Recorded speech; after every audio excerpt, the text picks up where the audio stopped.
Hello,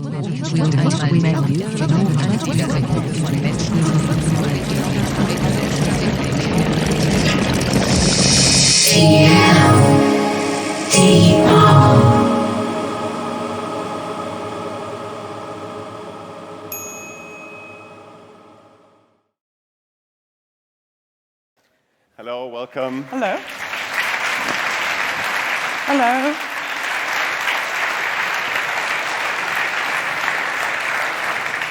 I have the great pleasure today to introduce one of the most feared Europeans in Silicon Valley. She's the pop star among EU commissioners in Brussels. I have the pleasure to introduce to you Margrethe Vestager, the EU Commissioner for Competition. Thank you.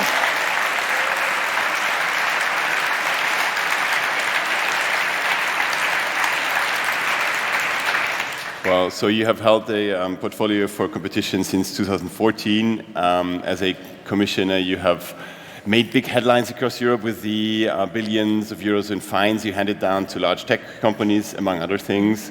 In 2016, you gave a 13 billion euro fine to Apple on a tax case, and that was probably what grabbed a lot of people's attention, including the American president, who said, reportedly, you were the EU's tax lady who really hates the US.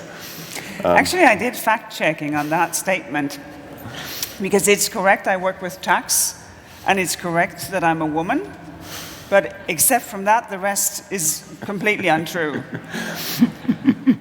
And to continue the introduction, you also find Google with billions in 3 major cases. The most recent one was just concluded a few weeks ago with a fine of 1.5 billion euros for abusive practices in online advertising. And in your tenure, the Commission investigated all of the big tech companies practically, I think. And The Economist called you the world's most powerful trustbuster. More recently, you have become one of the front runners of the European Liberals Party, and that is something I would like to talk to you more about. What your prospects are, if you're going to lose you from the Brussels scene very soon or not. Just to mention this really briefly, but I think it's interesting. Your career before Brussels was also quite outstanding. You were elected to Parliament and became a minister of the Danish government before you were 30, I think. You went on to lead your party, the Social Liberals. You were a minister of government then again as a minister of economics. You also made a reputation as a fierce minister there as well. And you're said to be the inspiration behind the TV show Borgen, which interchangeably you're mentioned, or Helle Thorning-Schmidt, who was then Prime Minister. We would have to ask Adam Priese, the creator, about that. But in any sense, there's one kind of my favorite episode of Borgen, which deals with the picking of a new EU commissioner. It is called "In Brussels, No One Hears You Scream." But if the intention was to neutralize you politically, it didn't quite work, I must say. So in the next half hours, we will discuss fairness and competitiveness in the digital world. In essence, the question of how to deal with these big tech corporations and their huge market power and dominance. If anyone in the audience wonders why this is so important, have a look at the list of the largest stock market traded companies in the world, and you will find them to be in the current, as of 1st of May, setup, Microsoft, Apple, Amazon, Alphabet, the parent company of Google, and Facebook. So each of these companies, in their own ways, dominates any number of services. And I think it's a big question for us as a society of how to deal with that. And after our chat, I will open the debate to the audience here in Berlin with us, and also solicited a couple of questions from Twitter. And I think it will be a lively debate. So, which brings me to my first question. I would like to debate with you the historical perspective of the situation we find ourselves in the situation you as a regulator find yourselves in.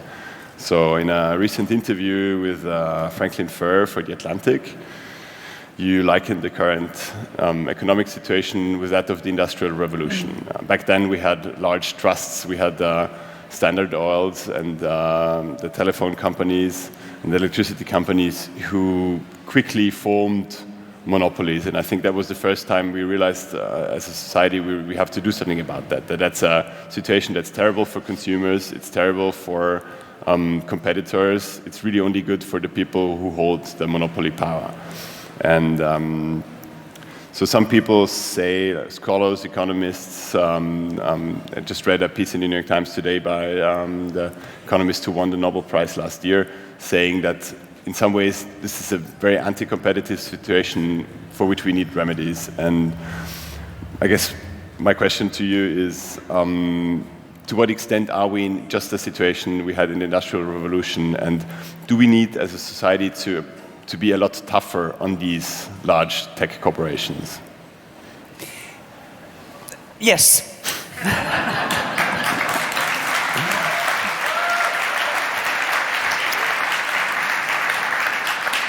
The thing is that we are extremely challenged because the scope and the pace of this industrial revolution that we're in is so much faster than ever before.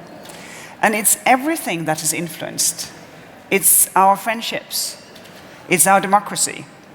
It is agriculture, transportation, health, government, manufacturing, all strains of our society that is changing because of the technological revolution.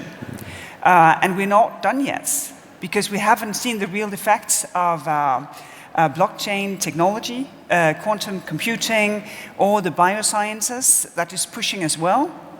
So it's about time that our democracies starts shaping the road for our future societies, because otherwise we leave it in the hands of companies that are completely out of democratic control. But now, you as a commissioner handed out these large fines, but and also ordered some remedies for the market non-competitive situations that were created. But to some extent, these companies move so fast, and they have only accumulated power and value since you started the office. So, do you think that in any way the political response was adequate to the situation we're in? I mean, aren't they, larger than ever? Well, part of the answer comes from enforcing competition law, because you get a fine to find past illegal behavior. In the decision also, you have to stop. You cannot do something to the equivalent of what you did before, your wrongdoing, and competition will then have to come back. What we see is that it takes very little time to destroy a market. It takes a lot of time for a market to push back. And this is why we are looking into, well, how can we change that? Because we need to gain speed as law enforcers as well. So we have had huge conference, we have had a call for public contributions. I've had 3 special advisors looking into questions of platforms, data, and innovation. And especially when it comes to data, I think that is a key issue, because access to data is what allows you to be competitive, to be relevant, because you can have excellent technology, cutting edge, the best possible. If you have no access to data, you will not be able to provide services to potential customers. And this is why access to data, and access to data also as a remedy in cases where companies have done something illegal, I think that is one of the things that we will be approaching. Because then you can have real competition. And then you can figure out how to challenge the network effects that we see so clearly, and all the effects that come from new ways of generating value. Right. Let's talk about one specific case in that vein. So Amazon is being looked at by the Commission for basically looking at what competitors, third parties who sell over their platform are doing, and then allegedly replicating some of the behavior, taking insights from other people's sales for their own brands, and basically outcompeting on their competitors on their own platform. So the question is, I mean, there has been a good case about Google Shopping as well. So we know the platforms are in some way doing this, or at least it appears they're doing this. That beggars the question, when companies favor their own products, they just use their market power in that way. Can you tell us a little bit more about the Amazon case specifically, and also like look at more like how could these non-monetary sanctions, these remedies exactly look like? How could this data sharing look like for the small company, for us as customers? Well, you're completely right. What we're looking at is this situation where Amazon is both a host and a competitor. Because of course it's great if you have a small brick and mortar shop that you can also do e-commerce. So you're hosted by Amazon, they help you out, payment, shipping, but they also get all your data. They know what your customers are looking at. They know what you sell. They know what is trending. And they also do that because they are hosting so many small businesses. So we're trying to figure out, do they use that data in a fair way? Or do they use that data actually to compete against you because they know exactly what is trending coming from yourself? And that we're in the process of looking into. And the quite nice thing about that is that we send out then a lot of questionnaires. And all these smaller businesses, then they help out. They have a business to do, and yet they take up time to send us their data, their information, for us to be able to crunch the numbers. We're not completely there yet, but we've also been thinking about what is this actually going on. And one of my advisors, Helge Schweitzer, will be well known here in Germany. She sort of said, well, maybe you could understand this as the equivalent of a sports union. So the sports union will set the rules of the game, they will take care of anti-dumping issues, the ethics of the game, but they will not have their own team. They will host the teams, they will make the tournaments, they will make the championships, they will make sure that the ethics of the game is fine, but they will not themselves participate. And this is a very well-known logic that gives not this dual approach, as we see sometime on the platforms, but a much more simple approach. Because if you're dominant, well, then it is you who actually regulates what is going on your marketplace, on your platform. Interestingly, the sports example was also used by Elizabeth Warren, Democratic presidential candidate, who suggested that exactly this situation, that the platforms are their own, that they want to be umpires and at the same time compete in the game, is clearly so violating of our principles of fairness that we should break up these companies. She said that, for instance, Facebook should be made to divest again of WhatsApp, a company they only bought 5 years ago, although it now seems like near eternity. So do you think, I know you're a bit cautious of this idea of breaking up the companies. You said by Southwest, the festival in Texas, you said that this should be a measure of last resort. But when exactly, do we come to this point where the last resort is the only one left? Well, in our laws, it will be a measure of very last resort. And the thing is that what we are looking for is, of course, things that works. Yeah. Because we would want competition to come back if companies are destroying the marketplace. So what we're looking for is what will it take to push back in a marketplace? Because the risk, if you consider breaking up a company, this is the most far-reaching thing that you can do, to take private property and say, now we say you should organize differently. And of course, since that would be an irreversible process, I think the courts would listen very carefully and they say, well, maybe wait and see. So you will be spending, maybe years in courts before you would actually have an effect of what you were doing. Yeah. And this is why we've been looking into this issue of access to data. Because if you can give in a decision access to data that will allow you to have the same competitive pressure at what has been going on this marketplace, you may have a fair chance of making it. Because the sad thing, or the tricky thing, in the AdSense case, the latest Google case, is that Google stopped the illegal behavior when we sent them the statement of objection 2 years ago. And what they did was that they asked for premium placement of their own ads on third-party websites. If you have a travel website and you have a small search box, then Google would say, well, my ad should be in the premium placement. Made it very difficult for anyone else to place ads on that kind of websites. As said, 2 years ago, when they received the statement of objection, they stopped. But that market hasn't picked up at all.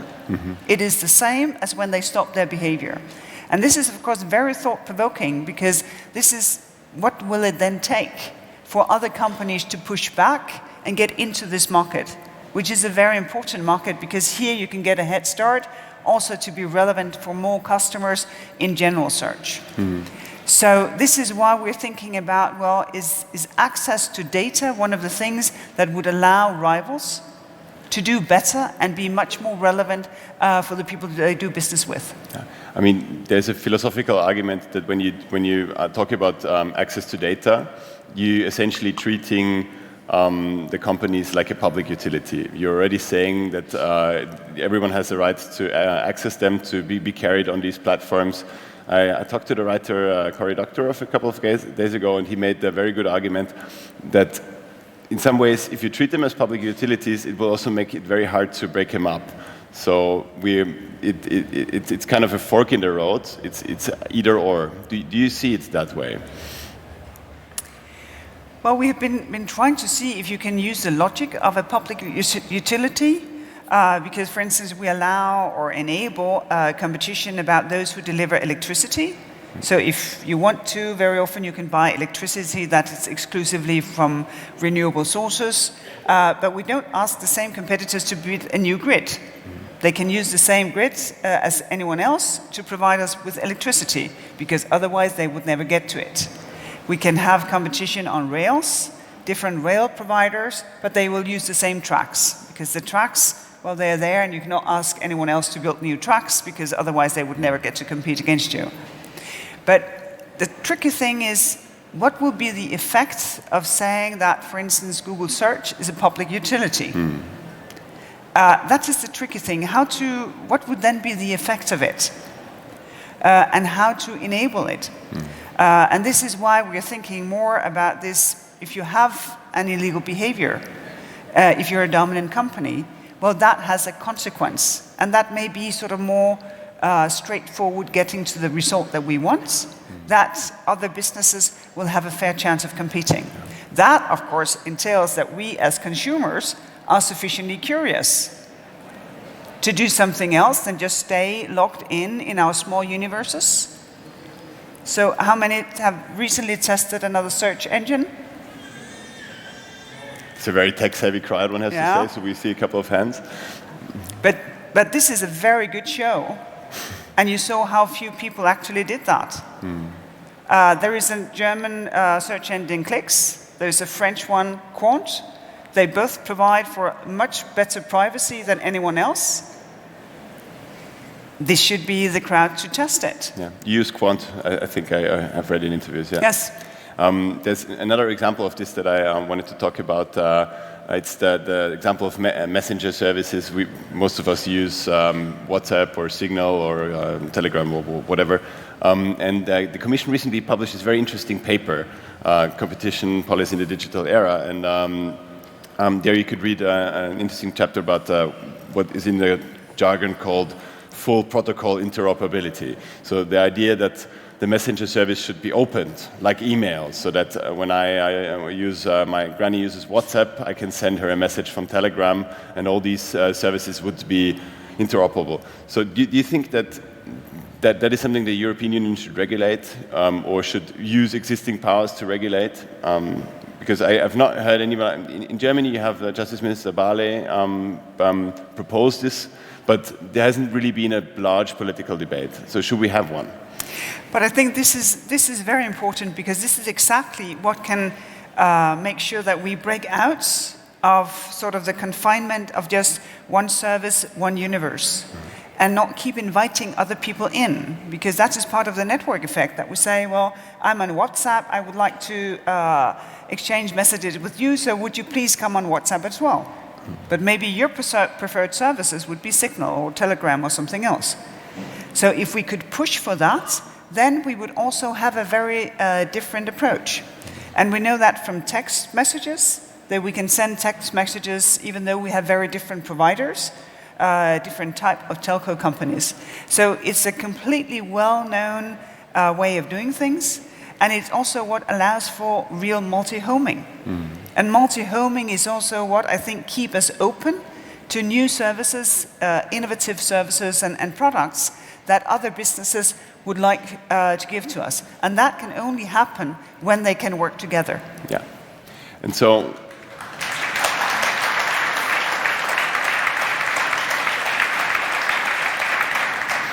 would you say, from your experience as a regulator over the past 5 years, that your toolbox was large enough, that you had the resources you needed to do the job? Or would you say that in the next Commission and the next Parliament, we should think about enlarging regulatory and competition toolbox, but also going beyond the mere competition field to deal with the dominance of tech companies? Well, to some degree, our tools are quite flexible. Like in the Google Android case, we use the same logic as a case from the 70s, where it was a tying between a nail gun and nails, two very sort of relatively simple physical products. Same logic when Google tied the Play Store with search and browsing. So our tools are quite flexible. But of course, we need to push in the understanding of how we use them. And we may also have to consider how to make sure that we get to see the right mergers. Because when we did the Facebook WhatsApp merger and the Microsoft LinkedIn merger, we did that because national competition authorities referred it to us. Otherwise, we wouldn't have seen it, because they're below threshold. They may have very little turnover when they're being bought. And if you look at, for instance, Google has been on a shopping spree in Europe. I think over the last couple of years, they have bought 175, 200 companies here. We don't see that, never. So maybe we have to consider in some areas to see, do we have the right tools actually to see and know what is going on? That being said, in the next 7-year budgets, we from the Commission has proposed to have a larger budget for the kind of work that I do, because my services, they of course also need to digitalize as well, to have our own tools, maybe our own algorithms, to be able to police what is going on. And in that respect, I think it's very important that we have sufficient resources, because we need people from with different skills, coming from different strands of life, in order to be effective in what we do. But then you have national competition authorities who are very often comparatively small, but they play an important role in feeding you information cases. But do you think that member states should beef up also their competition muscle? Well, I have only had one legislative proposal in these 5 years, and the one is a proposal now passed, and it was the first regulation, 2019, was to empower member states in their national competition authorities to have sufficient resources, to be independent, to be able to take all kinds of evidence, because previously some national competition authorities, they couldn't take digital evidence, which is kind of strange, because not all cartelists have a little book where they write what they have decided. So we're pushing for that. And I just learned that in Denmark now they have a dedicated platform office, platform unit, because we deal with the big platforms, but I think in Europe you'd find around 7,000 different platforms. So, of course, you would like fully to understand what happens with competition. How are we well served by the market when platforms becomes the basis of how businesses are doing their business? And now, crossing over to a topic that I deal with a lot as a journalist, I write a lot about, I'm a correspondent in Brussels, and I write a lot about lobbying. Now, I nearly never see people in Brussels who work for Google or Facebook. To me, they're nearly invisible. What I see is their legislative footprint. I see how often they meet people from the Commission, how often people that are in their pay or associations that where they're a member meet with various public officials. So I think it is fair to say that the lobbying footprint is very high of these companies, that they are often better informed than most journalists, that they take part in the policy-making process in a lot more ways than many of the political parties do. So you have been face-to-face with these companies, you have been face-to-face with their CEOs, the tech bros, one has to say, because they tend to be men. So do you think that we should work harder to insulate European lawmaking from the corporate power of these big tech companies, that also the sway they have over the policy process? The first thing is that transparency is the best cure against undue influence. And the second thing is that public consultation is a very important part of our legislative process. And here, it doesn't cost anything to participate. And I think that's a very important point, because a lobbyist comes with the mark as a lobbyist. I meet very few lobbyists, because very often in our casework, we would want businesses to change. So you would want the CEO, the decision makers, because the lobbyists, they don't take decisions, they promote a story. But when colleagues meet with lobbyists, it will be from people registered in the lobbying register. The meeting would be registered, and it will be public that it has taken place. But that being said, I think it is important that more people engage in the legislative processes, engage in our public consultations, because, of course, you need a balanced view. But when working with colleagues internally, I think the proposal and also the end results with Parliament and Council has been an expression of our democracy, and not what is the will of the lobbying parties. But still, their influence is pervasive. And as you know, I don't think there's been a lot of progress in trying to get the same kind of lobby transparency register that the Commission has for the Parliament or for the Council. So in many ways, we can only guess at just how much influence the companies have. And all of these are foreign, and they're American companies. You have the debate now about Huawei, a Chinese company. So don't you think that there's more than transparency needed to deal with the corporate power of these companies? Well, first of all, it's a very good point that the Parliament ought to have the same rules of transparency as the Commission, because then it would be more obvious who's talking to who. The second thing is that good legislation is informed very broadly, also with those who are going to be affected by the legislation. And I think it's more important to have a balanced approach than to say that there are some specific people that you will not talk to. Because even though you don't do as people want you to do, you still learn a lot from what they say, of the way they're thinking, what they would want you to do. And that kind of information, I think, is very, very important. But the important thing, of course, is that you get something in between, and that you have the independence from that kind of money and that kind of influence to do what you find is the right solution. Cycling back a bit to the national governments, now you had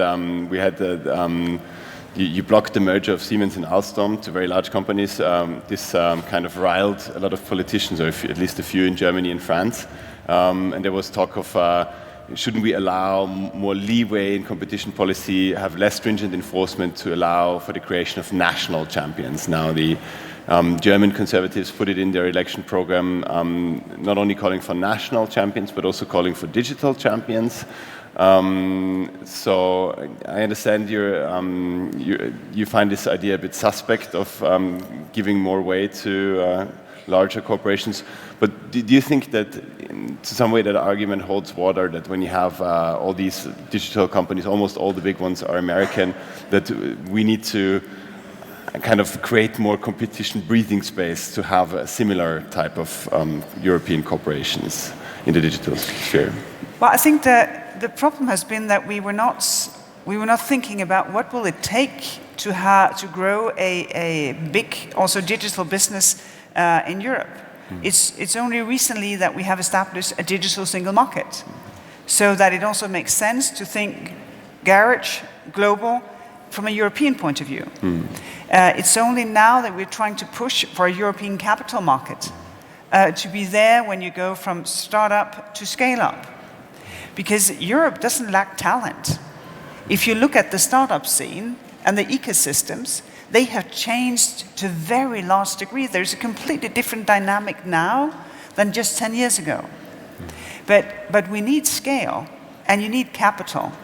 And one of the things that has been holding European businesses back in the scale-up process is that when you need capital, very often it's debt finance. So you go to the bank, you establish yourself a debt. Instead of going to the market, maybe with 5 or 10% of your business to sell that, and you don't only get capital, you also get competence. Because it takes a lot to scale up a company.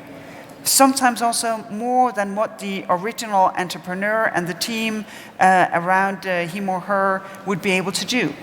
So we are trying to provide for the necessary conditions in order to grow businesses. But again, we can do something sort of systematically.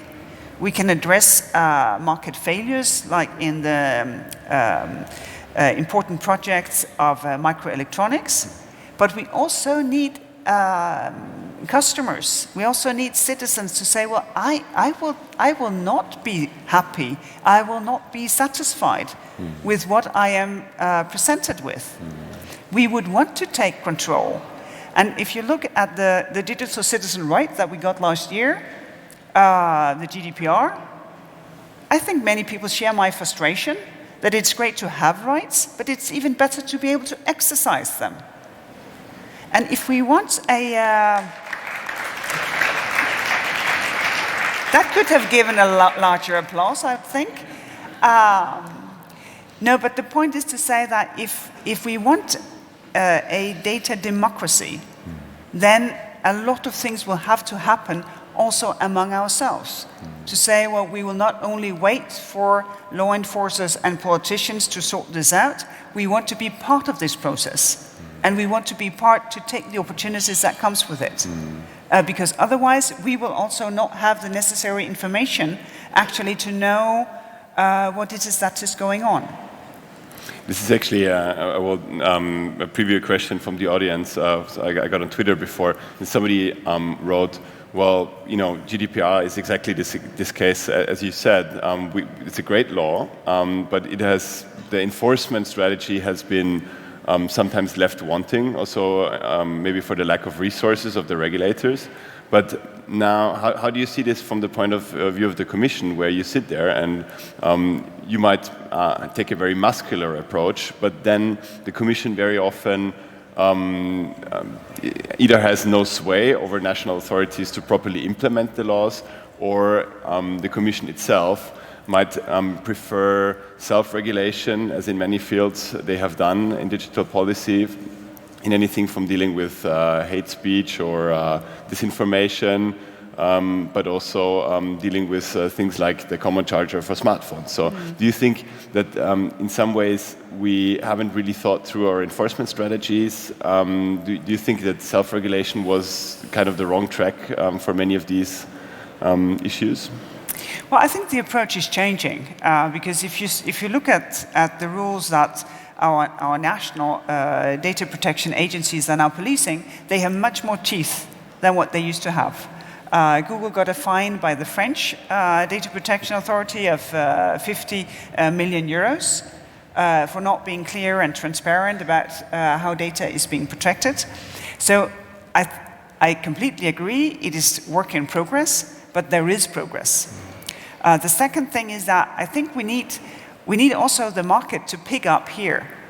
Because one of my frustrations would be that if I'm very often advised to say, well, you can just change the settings of your phone, not to accept cookies. Well, then I de facto disable the phone, so I wouldn't do that. So when I come to a web page, they say, oh, you can regulate your cookie setting, then I will have to do that. I would like to have a digital assistant on my phone who would know my preferences and automatically make sure that those preferences, they were accepted.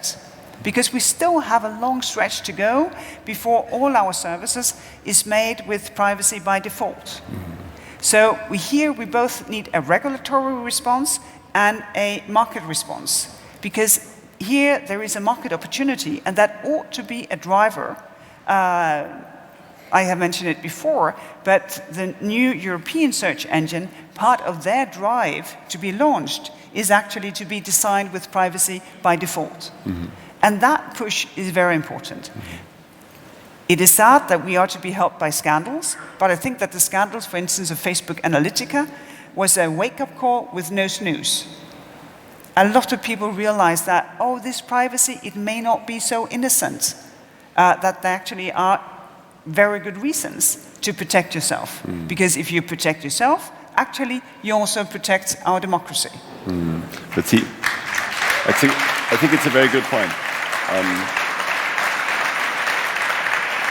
But I mean, talking about Cambridge Analytica, exactly there we didn't have a very strong response. Now we have European elections coming up in a couple of weeks. 500 million people will be voting.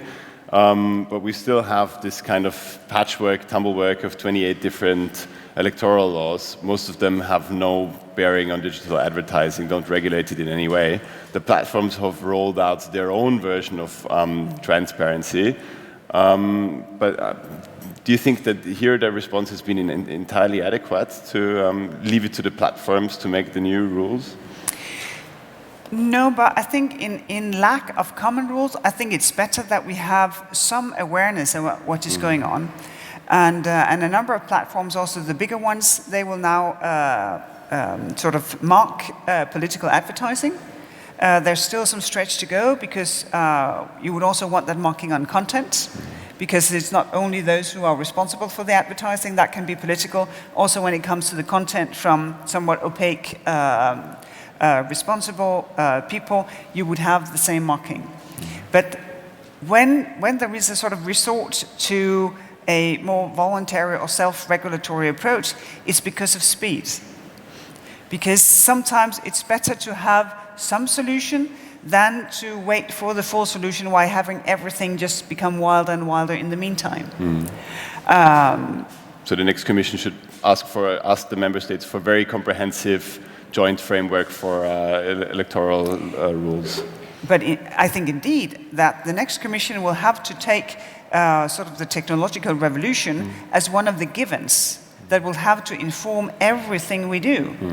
Because as said, it is in our elections, it's in our culture interaction, it's in research, it's in agriculture, it is in everything we do that the world is changing. And if we want our democracies to set the direction, this is now.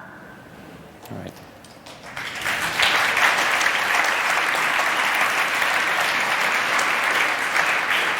So before I hand over to the audience, a bit about your political future. Now, you have had a great run as a commissioner, at least according to many people. But now your tenure is coming to an end, and it's not entirely, to say the least, it's not entirely certain if you will return to Brussels. So for you to come back to Brussels as a commissioner, as a commission president, as some hope, can you describe a little bit about what would need to happen to make this event possible? Well, someone would have to want it to happen, to state the obvious.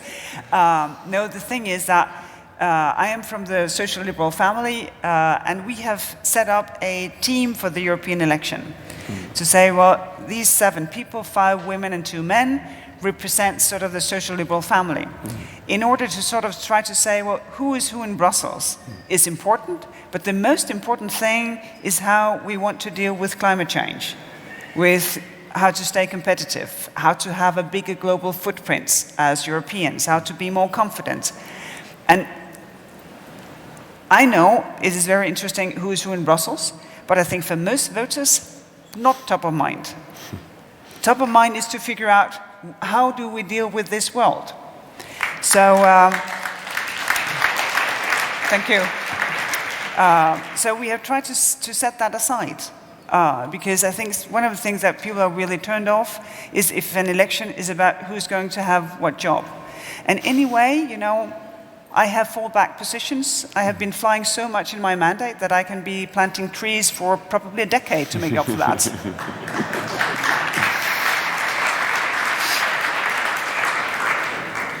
Excellent. So, who here has a question for Commissioner Vestager? I see some hands here already, over here, over there.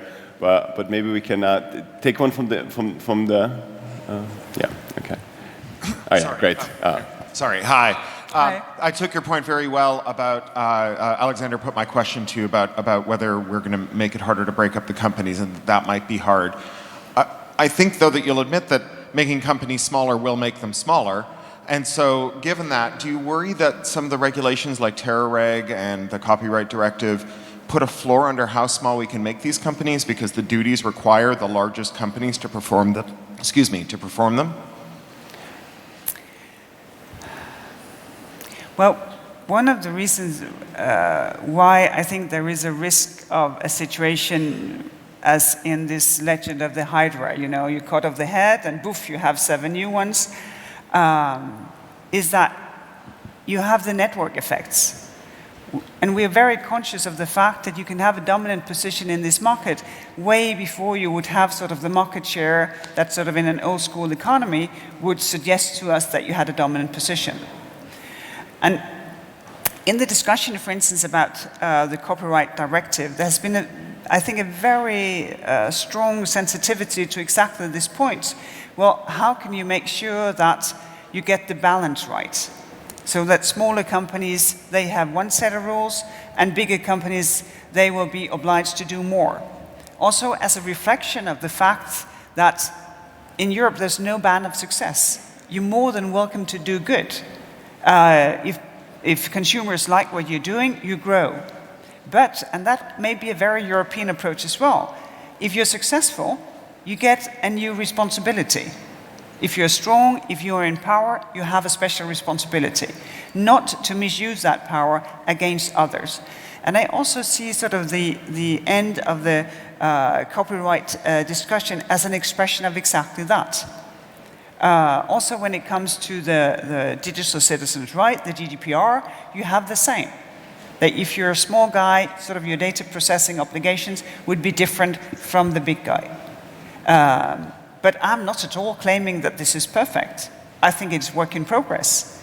If you look at the platform to business proposal, it is set to be revised after 18 months in order for the legislator to have a real sense if they got it right or if the market is moving on without this being sufficient for businesses who do business with platforms actually having transparency to know what is happening if all of a sudden they cannot be found anymore by a search engine or the platform where they're doing their business. The Copyright Directive is really very contentious, I think, especially in this crowd. We had some debates the last few days. But isn't that something that, where the potential potential for fallacy is very high for the Commission, that you walk into something that you know, in some years you will regret? The Article 13, later 17, created this obligation to monitor content on the internet in some ways for the companies, that entrenches their power, and that has been the argument. Well, as you say, it's difficult to judge now because the regulation will only come into effect in the beginning of next year. But for the people who've been working firsthand with this, which is not me, the intention has been exactly to say, well, you have to make sure that if you make money on other people's content, you will have to make sure that you remunerate those people. Because very few people come from the advertising. Well, I may do once a year to see those 5 ads out of the FNL finals, to just see why it is that they pay such big amounts of money for that display in the US. But except from that, I come from the content. And why is it that content providers shouldn't be paid for what they do? And And I think there's also a debate about how do we actually see the internet? Because for me, from the sort of very first days of the internet, of the freedom, of the ability to connect, of creating a community that was to completely different degree free, we're in a very different place today. First, it's a very commercial place. Very, very commercial place. Second, you have a new world of harassment that didn't exist before. I just read that in some places you find women who are very reluctant to run for public office because of harassment and threats. That is found to a completely different degree in social media than what it was in the real world. And I think we need that sort of also sobering debates about what it has become and how, again, to make the best of it. But we will never make the best of it if we do not get in control of the dark sides of what is going on. Okay. Wir haben hier noch eine Frage. So, some more questions from the audience, I hope. Oh, yeah. Yes. 2 years ago, I was working with Amazon in a low-level software service. So I know what they know about the consumers, and they know about the co-workers, the workers.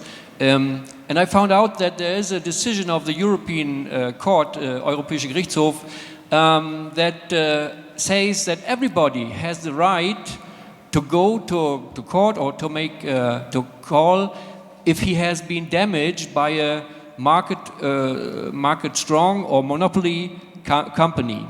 And so I calculated that Amazon was paying me less than the tariff that is normal in the place in the business at that side. So I figured out that I could go to the authorities, and I wrote a letter to Sigmar Gabriel, that was the former minister. He didn't answer, but I also wrote a letter to the competition authority, and they answered it's not their business for consumers it's a very, very strange answer that I got. It's not the business for consumers, that's the business of the Ministry for Consumers. So they didn't understand what I said. I'm an employee, and I figured out that the company is harming me, made me damage because they didn't pay me in the right level. But they didn't do anything. So the government didn't do anything in that point.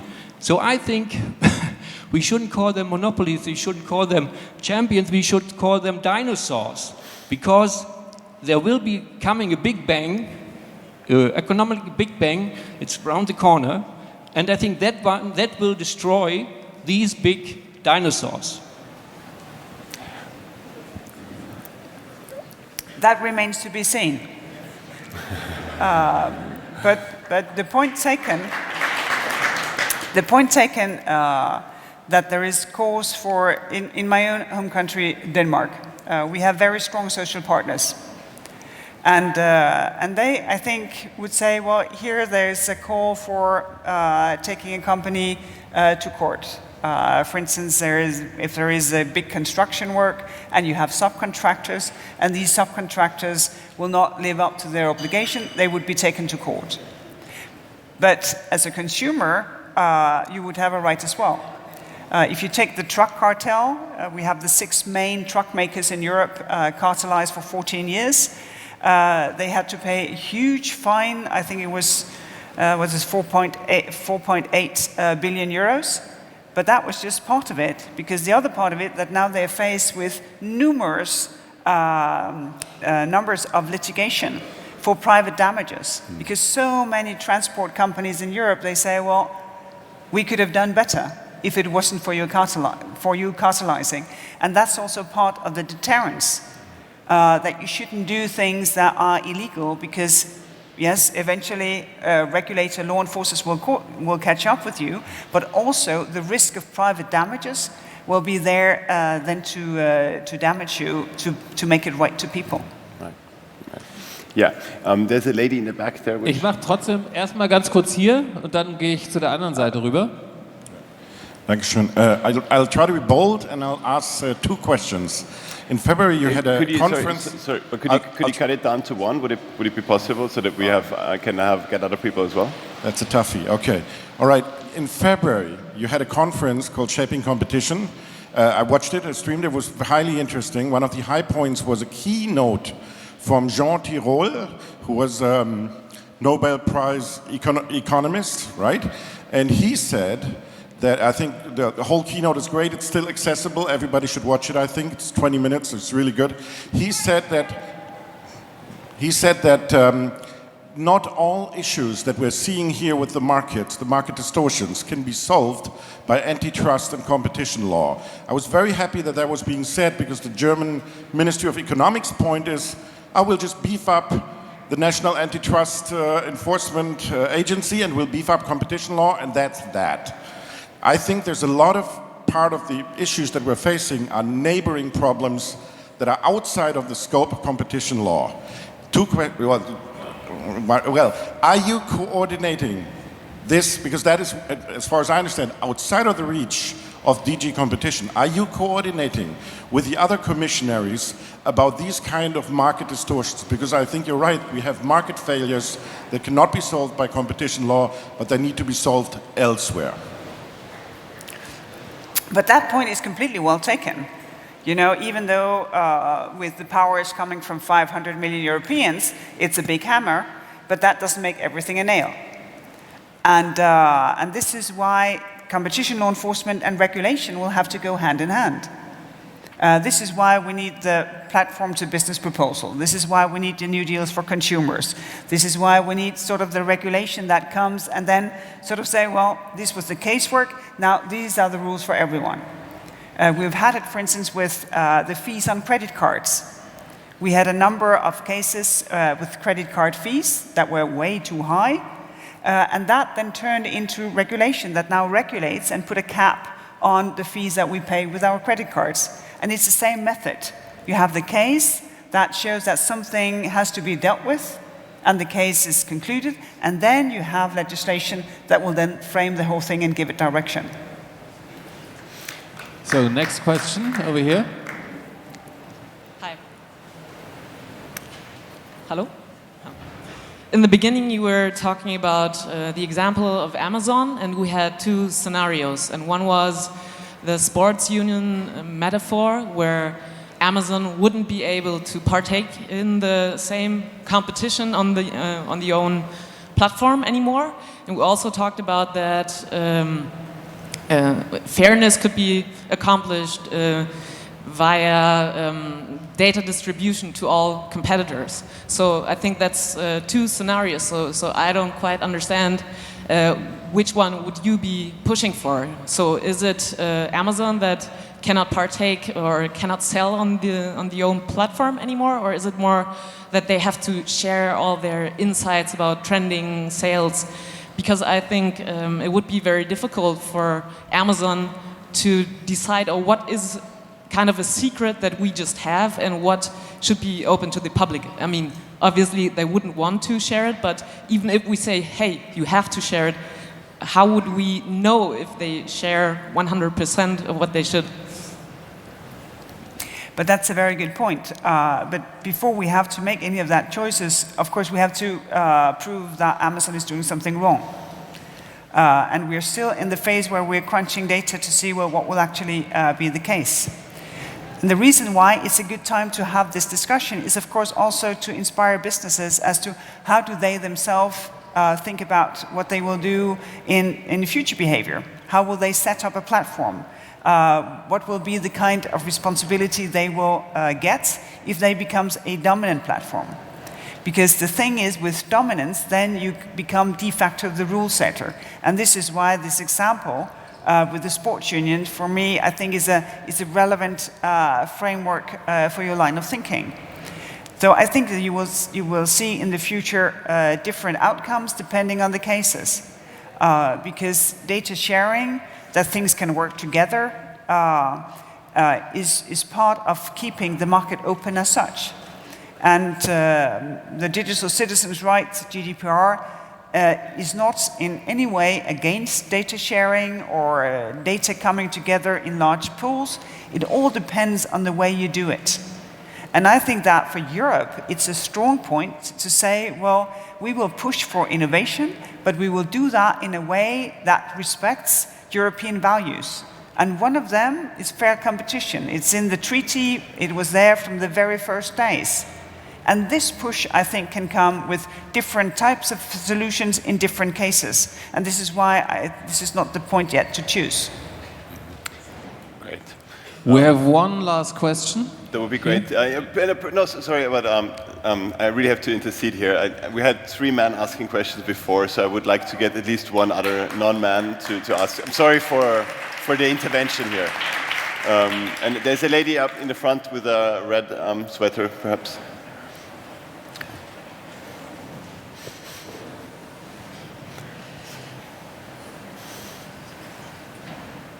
You know, I really like this. I very often have to say in an audience, I also take questions from women.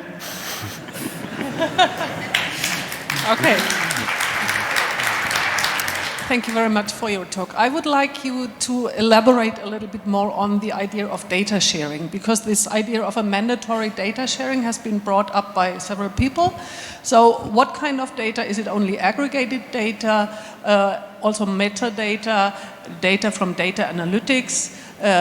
How do you make sure the balance between data protection and data opening, data aggregation? And I think what's very important is to think about intermediaries like a fiduciary trust to keep respect, to maintain respect for data protection and for the interests of the consumers or citizens.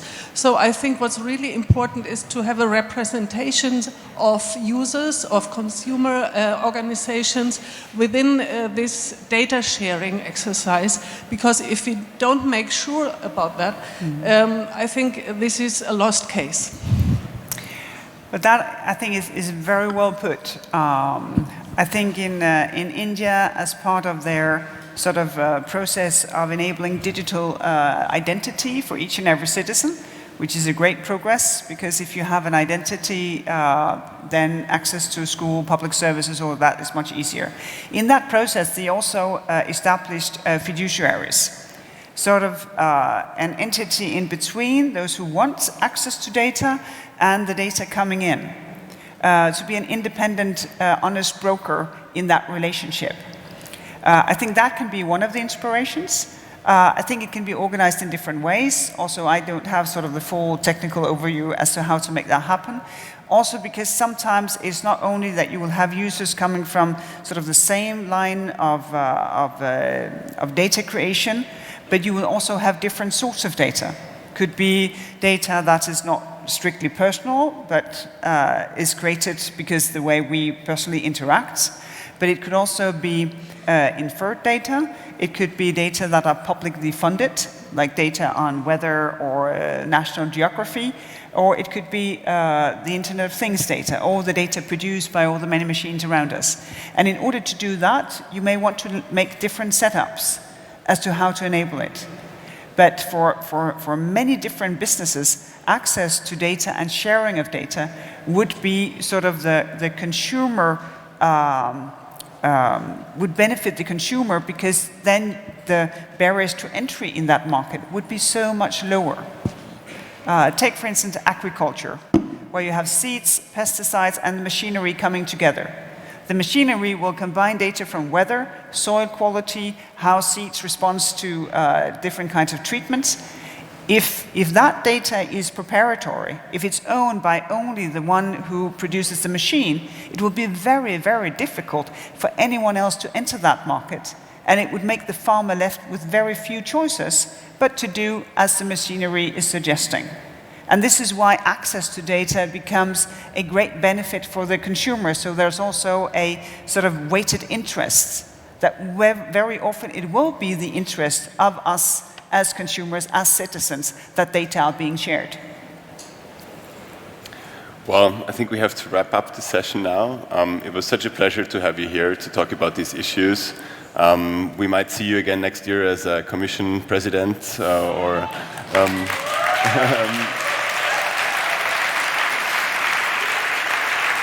Or maybe just as concerned citizen, yeah. But that being said, I would be happy to come back in any position, because this is a great event.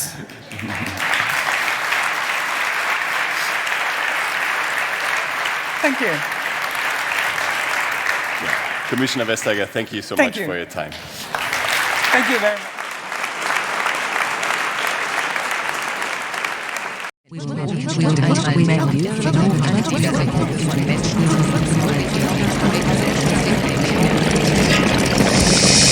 Yeah.